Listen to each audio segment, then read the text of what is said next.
As a male, what do you feel inside of yourself? In the core of your being, what is there?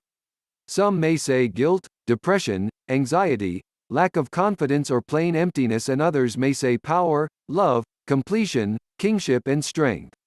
There is a fine line between both ends of this spectrum. The spectrum of defined and disciplined masculinity and emotionally distraught men with an inability to lead their life with a powerful drive that helps you cultivate your external and internal existences. Many men in the past have had experiences on both sides of this dualistic coin of perception. However, what separates those who rise through their temptations and those unable to control their earthly desires? It is the inner vision of a determined individual to create longevity, abundance, and minimize resistance in their day-to-day life.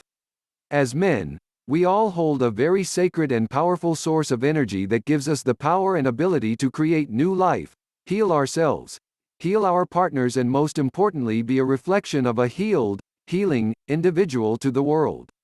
This source of energy is the seed of all creation. Life force. Qi, Kai. Jing. It has been called many names throughout history. Masters of the sexual arts have always placed great importance in the cultivation and retention of one's semen. With great reason too. Anecdotally, those who practice the abstinence of ejaculation for extended periods of time seem to have a ubiquitous perception of the physical and mental enhancements that comes along with the practice. More energy, more confidence, the less resistant attraction of the opposite sex, an increased desire to socialize, and be present for more opportunities. The list goes on. But let's move on to the practical ways that you can begin a semen retention practice and how to prosper in this discipline. Step 1. Know yourself, your traumas, your current habits and addictions. Are you constantly night after night looking up new porno to fulfill your erotic fantasies, or are you simply masturbating once in a while to alleviate some stress?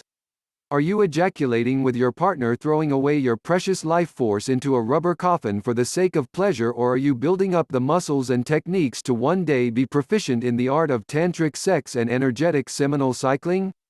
The case is different for every male, but every situation comes with traumas, habits, and addictions. We live in a society that glorifies the over-sexualization of the masculine and feminine, leaving no room for the sacredness of these energies and the power they hold. Start by observing your thoughts when it comes to sex and pleasure. When you feel the desire to go reach for your phone, take a deep breath, and be present with yourself and your desires. Acknowledge how you feel before you decide to do whatever you may do and how you feel afterward. Challenge yourself to go on a streak of a few days and see how you feel just 5 to 7 days of not ejaculating. Step 2.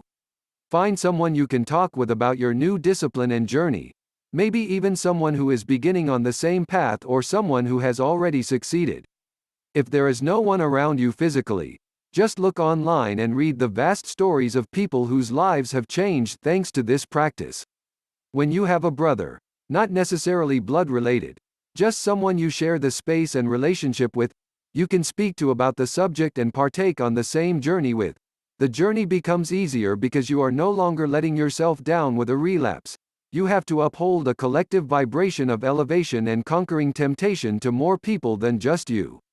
Of course, it should always be for your growth, but having someone else supporting you and vice versa helps you reach your goals with more motivation and drive to not give up. Step 3.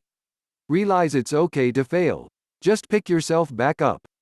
It's a learning experience, however, it is not an easy experience to go through. After going for a decent streak, you really feel accomplished. You start feeling like an evolved version of yourself, a greater you are already forming and actualizing into your physical life. Then you decide to play with yourself and it seems as though what you worked so hard for has vanished. Don't worry though. As long as you stay on track afterward, you'll be fine and prosper. Learn from yourself. With any relapse, take the time to send yourself love and tell yourself that you are healing and getting better with time, reclaiming the power you have within you. Step 4. Be patient. Everything great in life requires patience, so does the transition from your lower self to your highest self. While both exist in the realm of thought and consciousness, in this physical world, Those lighter energies need time to manifest and materialize into your now. Be kind to yourself in the process. Don't forget that although you are working towards changing your self-destructive habits, you probably had a lot of time to develop them, and working through them isn't a walk in the park. It's more like an excruciating hike that you signed up for knowing it would be intense, but 75% of the way you're so tired and don't know how you're going to make it to the destination, but you've already set your mind on accomplishing the task, so it's the only option. Also knowing that the last 25% of the hike is your way back to your car so you can get home, and you have to get it done. The view from the mountain or valley was beautiful, but the memory is timeless. You're on your way back home with everything that you've learned from your journey. On your way to deeper peace, abundance and newfound power. Wishing you all strength and willpower on your journeys. If I can pull it off, so can you. I used to be addicted to self-stimulation, and it was hands down one of the most self-destructive things I was doing to myself without even realizing it, because it is so normalized in society and promoted as being healthy.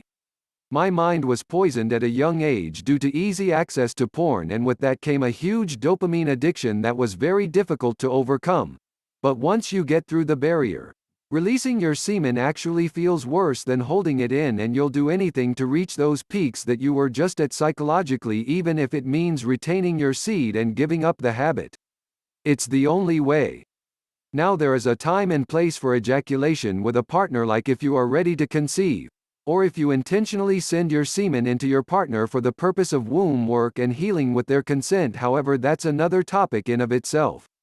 For now, just focus on retaining your seed and building your Kai up.